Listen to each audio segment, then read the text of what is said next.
Hello, everyone. In my personal unbiased opinion, I think this is the best panel of Web Summit. If you don't know, these are some incredible all-stars we have right here from all sides of the aisle. I know that we already introduced all of them, and I just want to jump right in because I think this is a fascinating topic. So what we're talking about is from the doorstep to online, how political campaigns are changing.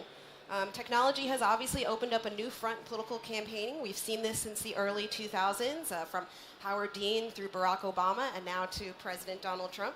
Campaigns have become complex online battles, fought with an array of algorithms and new media outlets. But the question is, has it changed our politics for the good, for the bad? Do we care less about policy? Do we care more? How does this all work? So I want to just start to get right into it. So I'm going to start with Katie Walsh, who has a lot of amazing experience at the RNC. She was at the Trump White House in the first few months, and now she's working outside of the White House supporting the president's policies. So Katie, I wanted to ask you, how do you think the Trump campaign, in conjunction with the RNC, utilized technology to bring out voters who either hadn't voted before or maybe weren't considered traditional Republican voters? Sure. Well, I think it's a great question, and I think it's really a question the DNC is asking themselves right now, too, which is the Democratic Party in the United States as we get ready for 2018 and 2020. I think there are two pieces of this. One is obviously directly related to the president, which is he had a message that was unlike any message that we've really seen in American politics on a national scale in a long time, and it clearly resonated with voters. And so you saw a level of energy come from the electorate that we hadn't seen, I would argue, in decades. Number one. Number two, if I were to brag on the Republican National Committee, I would say there's a lot of time spent registering voters and talking to voters leading up to an election that can't be done in the last 90, 120 days. And so you spend a lot of time really using data to mine the electorate and mine the U.S. population for people that we believe will vote on Election Day if the right message is sent. And so you had really what I believe was kind of the perfect storm, which was you had a national party committee that spent years registering and identifying voters, and then you melded it with a candidate that had the right message at the right time, and I think that led to the president's victory. So what you're saying is that it's actually the on the ground still matters a lot, and the social media is used to help push the message. I think no matter what the message is, you need to know who you're talking to, right? And you need to know who you're targeting. One of the things I always talk about at the Republican National Committee is you need to build a pathway to victory. And by doing that, you need to know what voters you want to have turn out on Election Day. And so Brad and I worked every day between, I would say, August and November, looking at the electorate, looking at people that we had registered to vote, and saying what message that the president have that's going to resonate with that voter. Do you send them an email? Do you send someone to their door? Do you try and send them a YouTube ad through email? What do you do to connect with that voter? But you have to know what voters you're trying to talk to, and then match the message to that voter. So, Mark, you've worked with both Clintons, actually, as a pollster for them. Does social media actually move the dial on real votes? Can it? Of course, social media is an increasing factor, I think, in elections. I think, number one, what you find is that overnight, everybody knows everything. How is that possible? Not everybody was watching that broadcast on CNN. Maybe 200,000 people were. But so there's an instantaneous, complete information flow so that by next day, every college kid knows everything. Every senior knows everything. So I think you get 100% information. Second, I think really that we've seen elections now have one of two strategies. Go for swing voters or bring out more of the base. When resources are limited, messages go, I think, necessarily to the swing voters, bring them over. If it's the election's 5-5, if you just get one to switch, it's 6-4. Well, we have about 90 million what I call couch potato voters in America, people who are eligible to vote but don't. And social media now, and these campaigns, now go more for trying to bring the fringe voters in. And even though you need 2 fringe voters to equal 1 swing voter who changes, most of the elections have used social media, I think now, to bring voters who would normally stay home into the process. Now, Nigel, I would like to note your socks are a wonderful homage to your country. It's a Brexit celebration, absolutely. So, about Brexit, could there have been a Brexit without social media? No, absolutely not. No way at all. Why did Brexit happen? It happened because an insurgent party, UKIP, started to get so big, it terrified the Prime Minister into promising a referendum. That's why we got it. UKIP would never have become a major party in British politics without the growth of YouTube from about circa 2008. I was going to Strasbourg every single month to the European Parliament, doing my stuff, saying what I thought about the European commissioners and everything else, and the BBC and others weren't interested. Once YouTube existed, suddenly that stuff started to reach very big audiences. So no, we are where we are because of social media. Rosario. That's so interesting, though, because a lot of young people were against the vote and were at Glastonbury that weekend, which I've been to, so I can understand the draw. But they were all very regretful that they weren't able to vote because had they actually thought it was going to go, they would have voted in a different, they would have shown up and voted at all. But when you talk about the social media stuff, what I think is one of the reasons why people were so excited about this potential vote is because they were promised things like that money was going to go to the NHS. You had buses, adverts, and everything going on that were saying that that's where that money was going to go. So they were told things that immediately after the vote were taken away. And you were one of the people who said nothing has been taken. That you thought that you would never have promised that to begin with. And I think that's one of the reasons why the vote went that way that it did. Frankly, whether you promised 200 million a week or 350 million a week is a pretty moot point. The point about young voters, though, is very interesting. So by about 2/3 to a third, young Britons who voted to stay in the European Union. But every other insurgent movement across the whole of the rest of Europe is the under 40s. So you've got the hard right vote, which would be, for example, the Freedom Party in Austria took the biggest number of votes from young people. Marine Le Pen took the biggest number of votes from young people. And on the left, you've got Syriza in Greece taking young votes. So there's something funny going on. The youth right across Europe are rebelling against European Union, against supranational government. Britain's in a different position for reasons I can't quite work out. Well, definitely across, I think, the world, there's a real big pushback against the establishment. That's definitely happening, and young people are wanting change. And the way that they talk to each other and talk to their leaders about it is on social media because, Nigel, as you've said before, they're not watching television. They're not going to the BBC or ABC or even sometimes CNN, although we have a great presence online. Brad, 60 Minutes called you the secret weapon of the Trump campaign. You were the digital director. You really used an intense micro-targeting online to reach voters. You said that you spent somewhere from 70 to 80% of your budget on Facebook alone. Why Facebook? And then second question after that, now there's a push to get them to be more regulated. Some officials both in the United States and Europe are saying, bringing them in for questioning, saying you need to do more to prevent misinformation, to prevent foreign governments meddling. So can you talk to those 2 points? Yeah, so obviously we need to define a lot of eyeballs. Eyeballs are finite. There's only so many Americans that vote. There are only so many places. As we know, as we look at the demographics in America, TV watching is down, especially in the different areas that we needed to grab and the people we need to grab. And as we started to build our universes and we started to see who we're going to target, we had to find everyday Americans. We need to find people in new ways. We need to target people that would Trump's message would resonate with. And as we looked at that, and as I really understood very early was Facebook is where those people were. You had grandparents now looking at their kids, the grandkids online. You had people, looking and talking to old high school buddies. And next thing you know, you got a couple 100 million Americans on Facebook. And the cost per CPM, the cost, for your KPI there is just so low comparably, especially with a message like Trump that resonated across America.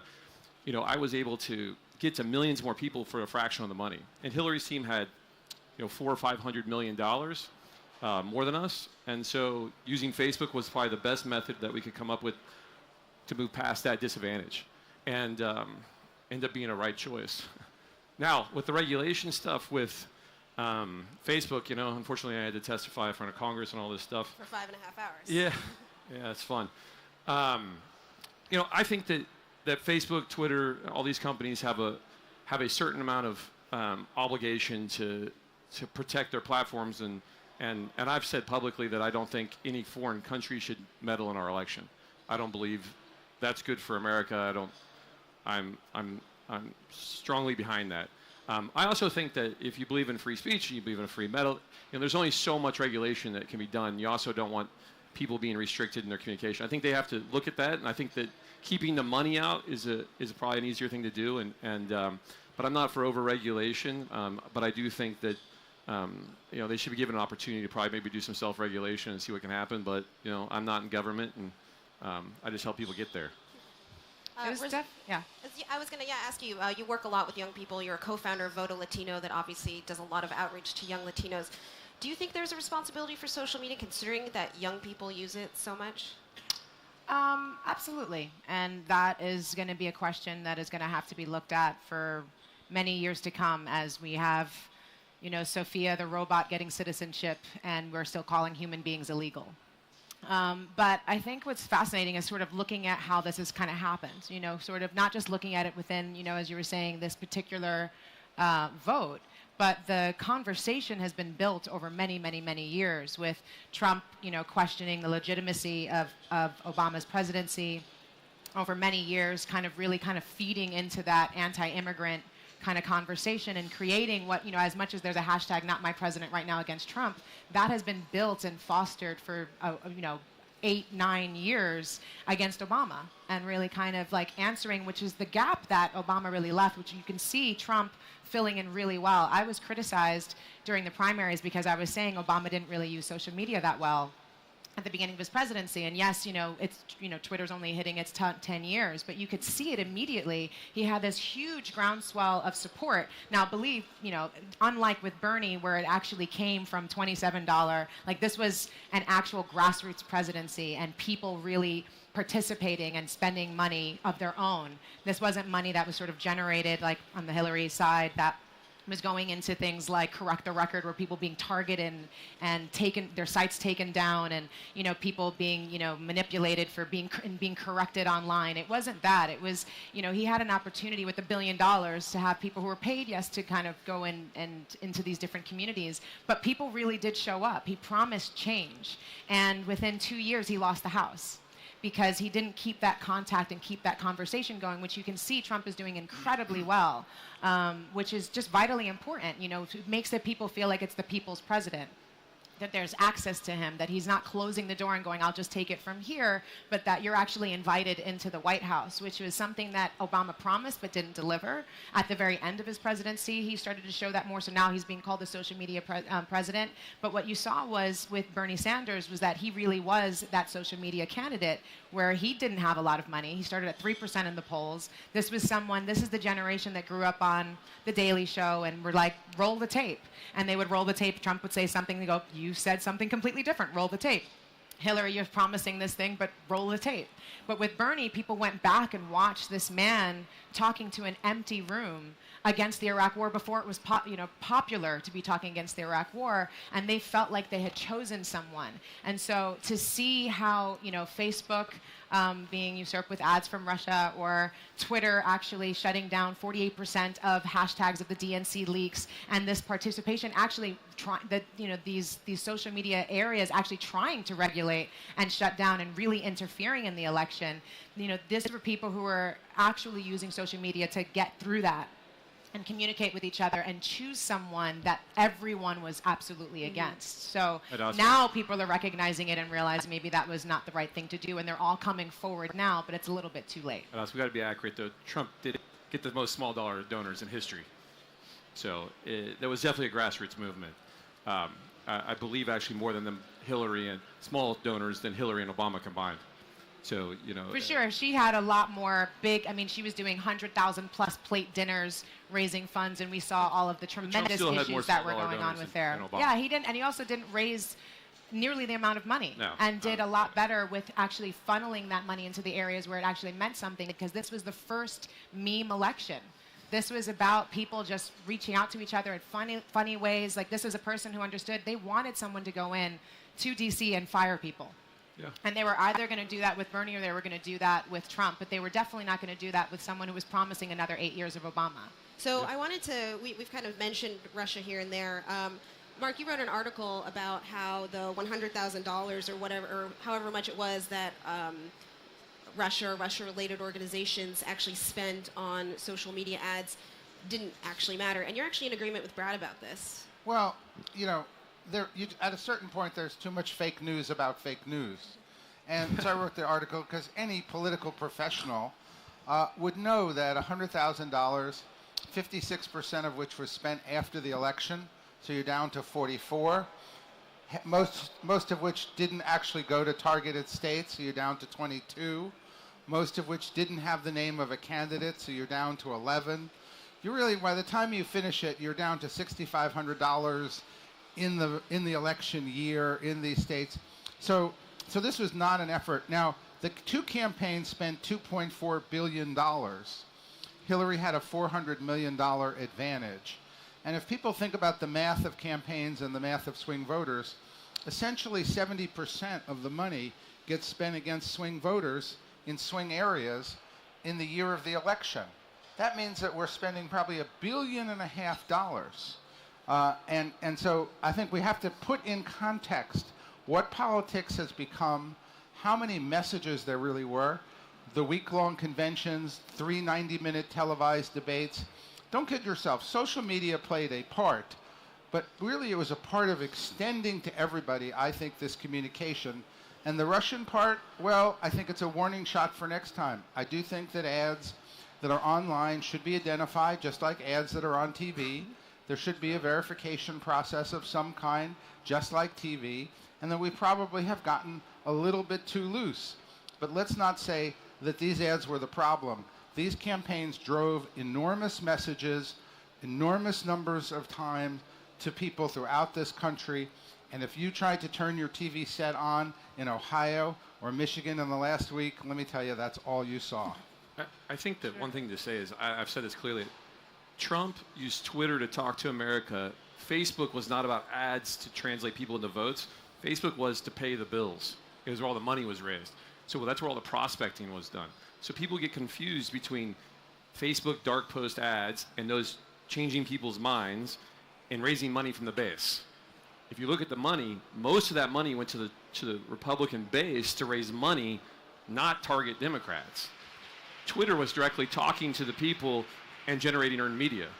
Those were the two engines, because you need the money to do all the things to generate all that, do it. But the people thinking that a huge amount of money went into what are called persuasive ads is just incorrect. It's just people don't understand exactly how politics work with raising money, prospecting, growing your list, GeoTV, and getting all these things done. It's a big process. But Facebook was not a place where we went out and changed the minds of America. I think that had been happening, though, over all of those years. You know, you had the Koch brothers with the Tea Party. You had Citizens United. You had the overturning of the Voting Rights Act. You had gerrymandering. You had redistricting. You had governorships being taken over. You had unions being attacked, which mostly funnel money into the DNC. This was a coordinated effort, I think, in understanding Obama's probably going to win, and he's probably going to get 2 terms. But we are going to be absolutely ready, take over the midterm elections, and we're going to be ready in 2000, in this past election, to really take over. And so it was, there was a sweet spot where the money could be raised specifically towards now those voters that have already been feeling that before hashtags were trending, people were already going against Obama, not my president. So there was such an opportunity there to just finally tap into them, to go, now is your turn to actually show up and vote. And really, no matter what was thrown at them from the DNC and all the negative ad campaigns, it just was not going to stick, because this was a base that was communicated to for years in a way that, and also in a way that was coming from all types of media platforms, from Sarah Palin constantly being a figure on SNL, and this was a conversation that was happening. I think that's interesting, because, as someone who was chief of staff at the RNC in 16 and at the RNC in 14, I can tell you, we got told all the time how terrible the Republican Party was at social media, and how as Republicans, we didn't know how to talk to the electorate in a new way, right? We were all old white men, and we didn't know how to talk to the electorate. So the idea that we had a coordinated plan over 8 I'm years not saying to social take media. Obama down. No. But I'm not saying that you guys were using social media for that. I'm saying that there were real specific things that you were doing within these communities that was really feeding that. I was at the RNC when Sarah Palin was introduced. I was there when the DNC was making, when Obama and Seth Meyers were making fun of Trump right in the room that I was sitting in, going, this birther thing is ridiculous. We saw for many years this conversation that was going on that kept questioning the legitimacy of his presidency, which I don't know would have been there had McCain won when he was actually born in Panama. You know, there was a really specific energy that was kind of targeted towards Obama that really lasted, so that when the social media campaign did start for this past election, it tapped into an energy that people wanted to show up for, but that had been built over many years. I don't disagree with that. I just think the cause of that wasn't a targeted, arguably by the Republican National Committee or the Koch brothers or anti-union movement or anti-DNC. It was more that a huge amount, obviously a majority of the electorate voted for hope and change with Obama and didn't get any hope and change. They got higher health care premiums. They got the United States from a national or from an international platform becoming weaker. So they got all these things that they feel like Obama didn't promise them. And so you had 8 years of the electorate saying, hold on a second, we had this guy that promised hope and change. I don't feel so much hope and change. I feel my premiums are going up. I've lost my job. My kids are burdened with college loan debt they're never going to get out of. And so you had an electorate that was ready to listen to a new message, which was what President Trump delivered, which was forget all this nonsense of these lifelong politicians that have been in the Senate, that have been community organizing for years. I know they're going to promise you hope and change. The reality is you voted for hope and change for 8 years. You got nothing changed. And you had President Trump come in who had never held elected office, that had a very different message, that really resonated with people, that had said for 8 years we were promised change and we got none of it. So we're willing to take I don't think that's accurate to say that they got no change. I mean, they obviously got the passage premiums, they got more debt, they got a lot of change. No, but I mean, with a lot of it came, he stopped the conversation with them, which is why he lost the House 2 years later. He definitely, going in drone strikes and so many of the other things that were going on that really distressed and disturbed a lot of voters. He did a really, he inherited from Bush a tremendous debt that he ended up being able to take down, but doing it what way? This was people going, why aren't we saying, let's give this money to the masses and see them spend that money and get their way out, as opposed to just bail out these other folks. Which we would argue is a tax cut, which is what President Trump's trying to do right now. But yeah. So I want to circle back to social media, and actually what I want to get on is, it's very relevant to all of this. These new media companies that are now huge presences on social media. We're talking Breitbart or Canary, or even just personalities like Mike Cernovich, who now have hundreds of thousands of followers on social media, who can drive a conversation. And honestly, sometimes from the news media, we're finding that sometimes they can break news. Not all the times, but sometimes they can be correct. Nigel, I wanted to ask you, how do you, you've been in politics for a long time, how do you interact with these groups? Do you take them seriously when you see this, a person online who has 500,000 followers? Do you see them more important or differently than, say, the BBC? Well, it's a dynamic environment, isn't it? You'll have half a dozen people who've got 500,000 followers, and maybe one of those goes through to have millions of followers. So, I've always taken the approach, engage politely with everybody and see what happens. Look, the BBC is still, in British terms, enormously important, and there's no getting around that. They're huge, state-funded, and they're a very powerful organisation. But you know something? Take, for example, ITV. ITV's evening news at 10 o'clock. 15 years ago, 12 million people a night watched that. Now it's less than 1 million. And that really is where the gap for social media, and in particular video. It's video that people want. It's video content they want. And that's why some of these people are becoming social media stars online. All I would say, and it's relevant being in Lisbon, is when you hear this conversation going on about American politics, and particularly, what Brad and Katie were talking about, how they were targeting from August onwards individual voters. Europe, Britain and Europe, we are literally years behind America in actually gripping this stuff and doing something with it. I find it remarkable. There's in UK politics, there's only 3 political figures who've got social media followings of more than 1 million. And if we go around the rest of Europe too, we are just way, way behind. And why is that? I honestly think that politics and political parties are stuck in a mindset of this is the way we fought the last election, it's the way we'll fight the next election. Most people in politics that I've met, they're obsessed with mainstream media. They're obsessed with their image on mainstream media. It's been easy for me because all of mainstream media has hated me, so I've had no difficulty in worrying about that. And they've just not got with it. And I think what we have seen is that social media can work for the left and for the right, but in British politics right now, it's the left that are doing social media well. It's Corbyn, it's Momentum that are doing social media well. He was able to get his super activists geographically to go to the parts of the country that mattered for the key swing seats. And I would say that if the British Conservative Party don't get with it on social media, Corbyn could win next time round on social media alone.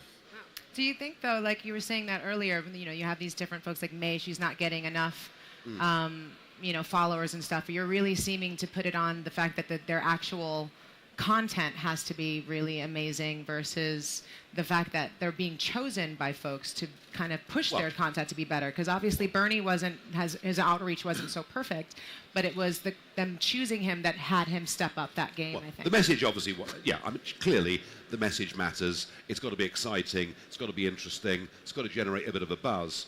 But then the thing is, it almost doesn't matter how many followers you have.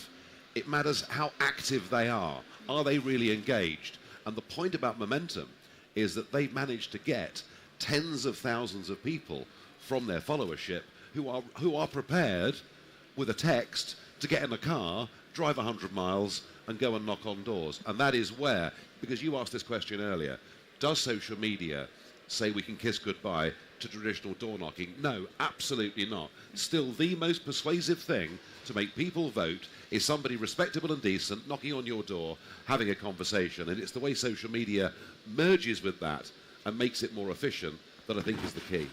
People definitely need those reminders. You find that you have to ask, the same way for someone to run to office, you have to ask them multiple times. It's the same thing with voting. And you have to get them to vote at least, we learned that through Voto Latino, you got to get them to vote at least 3 times before they become a voter for life and make it their own thing to actually get up, no matter if it's rainy that day or if they're stressed from work or they're sick, to still vote anyway. But I would definitely say on the social media thing, I think you're absolutely right that it is still also a lot about that content. I mean, one of the things that really, I think, helped Trump so much, and, when I grew up with him in New York, so I could see him coming a long time in the way when was it 17 other politicians that he went and eviscerated immediately during the primaries, and people didn't see it coming, and it was like, but this is about being able to say, lock her up. This is about being able to just say, other, stick with us, you're fired. Like, this is the generation that pushes forward that content specifically around, it being like slay and drag, and it's interesting for them. It's making it clickbaitable. And I think that's really, it tapped into people's anger and upset. It didn't have to articulate really incredible policies or have really strong conversations around stuff. It just had to connect with people's energy and emotion, and it became a very emotional vote this year, I think, more than anything. Mark, in the 90s, compared to the 90s, compared to now, how has that messaging changed? Has it become more clickbait messaging because of social media? Well, look, I think there are a lot of changes. There are a lot of changes since the 90s, obviously, but let me just give you one factor to bear in mind, I think, both in the UK and the US first. This electorate has never been older. So the most fascinating thing in terms of social media is of course, Bernie Sanders organizing college youth has a huge advantage. Frankly, the Trump campaign had a disadvantage because it did very well with older voters, but there's also this strand of kind of younger men. But the UK, too, it is, in fact, the older generation that decided Brexit. It is the older generation that now was about as big as the younger generation. If you go back to John F. Kennedy, let me just go back to the 60s, young people were 2-to-1 over 65. Now it's even, and it will continue going that way because of low population growth. So older people on social media will become more and more important. And to answer your question, I think the messages have gotten more negative, they've gotten more divisive, and it's a real problem in our politics that if everyone decides to tear everyone down, what is left to really be for? And I never used to worry about that, having written many negative ads myself, but at those days it was never 90 to 95% negative. The Trump campaign has been criticized for being negative. Do you agree with that criticism? Some people said, especially on social media, he was sending out negative messages. I think the president, Rosario makes this point. I think the president was echoing where the electorate was. I think the electorate was upset about where they saw the United States going over the last 8 years, where they saw their pocketbooks, where they saw their jobs. And I want to push back on Rosario a little bit. I mean, I think some of this negative messaging stuff, the lock her up, all this stuff, is fun. People would say people talk about it on, respectfully, CNN and MSNBC, whatever. I will tell you, having watched an electorate pretty closely for the last 8 years, people vote on their pocketbook, period. If the cost of milk is down, the cost of gas is down, and they have a job, they're going to vote for the incumbent. If it's not, they're going to put somebody else in office. And so we can talk about the 30-second ad that at the time candidate Trump ran that people thought was negative, but I'll tell you what, if they can afford gas, if they can afford milk, if their kid's in college and they can pay for it, they're going to vote for the incumbent. If not, they're going to change parties. And the problem they had right now is the economy wasn't where people wanted it. They were burdened with debt. Their health care premiums were going up, and they said, it can't get any worse, so let's take a chance on someone else that says they're going to do something different.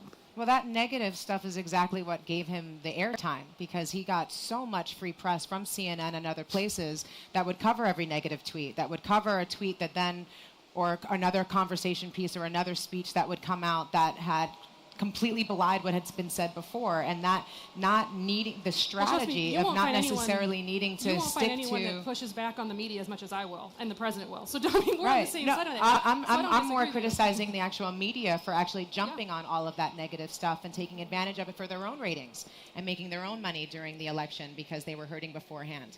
And then not putting out that policy that people wanted to hear. And, I would see, literally Bernie Sanders doing a speech, and they would cut him off in his speech to show a pedestal, a podium going, Trump's about to start talking.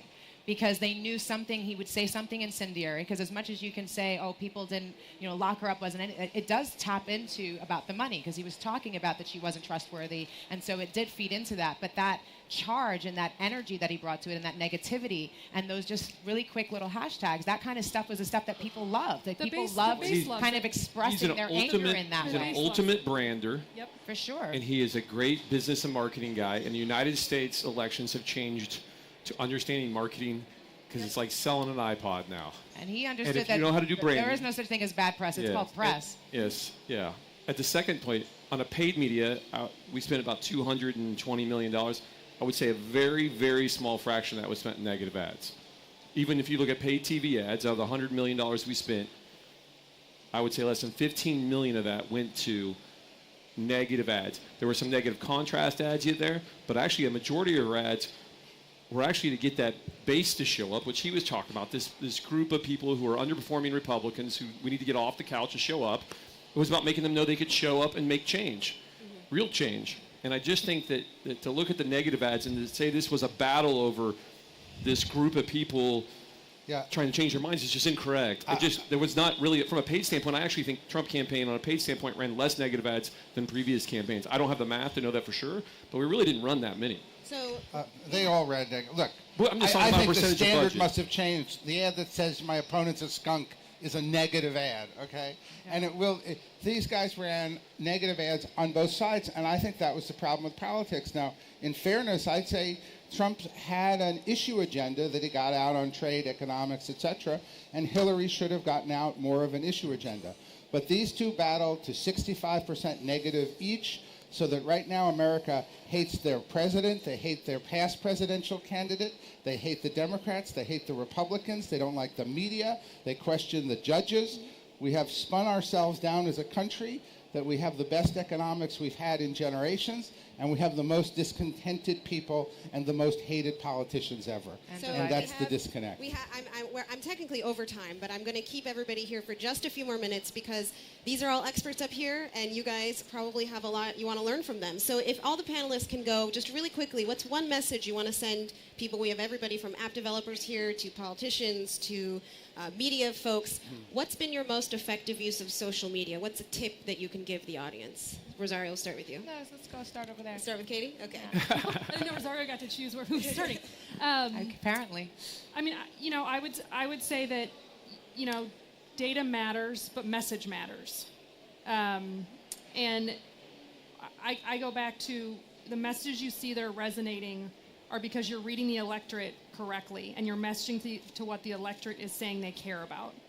And so you need to be very sensitive with your ear to the ground about where the electorate is and send a targeted message to that electorate. Mark? I would say think of broadcast media and social media as a 1-2 punch. Broadcast gives you content, gives you a message that reaches to everybody. Then you carve it up, serve it in pieces, and push it out, and the two work together best. Brad? I would say that people and products still excite people. Data shows the direction and the arrow, and it still comes to a creative human to understand how to deliver that. Nigel? If you can put out a serious message and at the same time make people smile or make them laugh, you will get 3 or 4 times the number of people look at that video than if you do it deadpan and serious. You can't always make people laugh, but the times you can, get a bit of humanity and a bit of humor into it, people just love it. And I would just say that experience is everything, and actually putting that FaceTime and talking to each other and asking questions and listening is tremendously important. What went down in town halls and going across the country and talking to people directly made this election the way it went not a surprise to me, because I actually did that FaceTime. I think that's tremendously important. We need to get off of our social media. We need to spend more time doing self-care, so we don't vote impulsively. We don't just keep staying in this sort of knee-jerk reaction kind of space, but we start creating what it is that we actually want, so we don't just sit here continuing to have divided countries and divided conversations, but that we actually start growing towards someplace, because I think our universal needs, this is a global society. When you see hashtags like Me Too taking over, it's a really big deal to see that we couldn't necessarily stop a sexual predator in office, go into major office, but you're able to actually then go, but let's connect on a larger group as a unit. As a Clinton, yeah? Yeah, there's a few of them, unfortunately, in our space, including in Parliament. But like it's one of those things where we're starting to really connect in our humanity and recognize our universal needs that goes beyond gender, that goes beyond red and blue, that goes beyond all these different things, and starts really talking to our values. And we need to start connecting and growing from there. Well, this has been fantastic. I know that there's lots more questions, so hopefully you can find all of us later. Thank you all for coming to our panel. Thank you, panelists, and enjoy the rest of Web Summit. Thank you. Well done.